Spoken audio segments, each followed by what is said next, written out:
If Tsireya had to pinpoint a place in time where the hell in her life started, it would have to be the moment her cognitive memory fully developed. It was around age 7 that she first remembered her mother Lakeisha's mumbles about wishing she would have given Tsireya up for adoption. That thought process made sense, seeing as Lakeisha was only 14 years old when she had her daughter.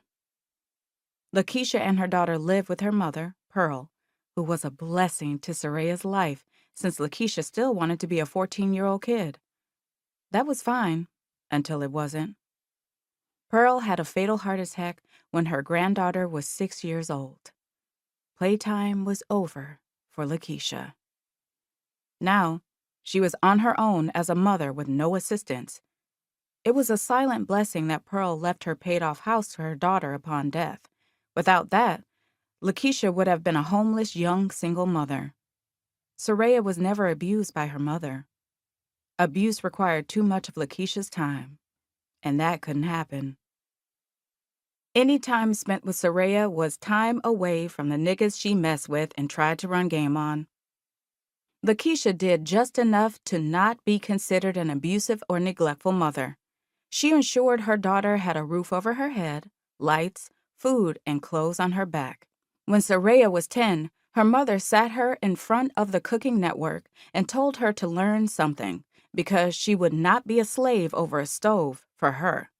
By 12 years old, she could cook the options that were given to her like a pro. Lakeisha even allowed her to get nicer options to cook when one of her men would stop by.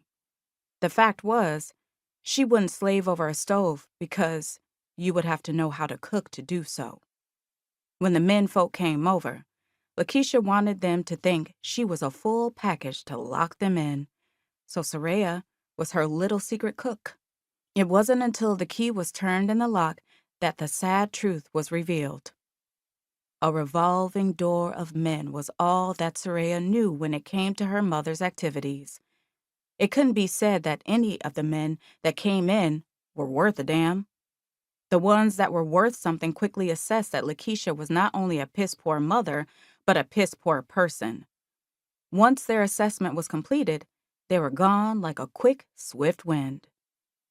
In all the years of the men coming in and out of Lakeisha's house, none of the men had ever tried or said anything inappropriate with or towards Tsireya. All good streaks eventually come to an end. That was why a 16-year-old Tsireya sat on her bed with a butcher knife in her hand behind a locked door. It wasn't common for Lakeisha to tell one man to come to her house and meet her there while she was on another man's dick. She simply sent a text to her daughter to let her know who she would expect. That was as far as protection went, because God forbid the wrong man showed up at the wrong time.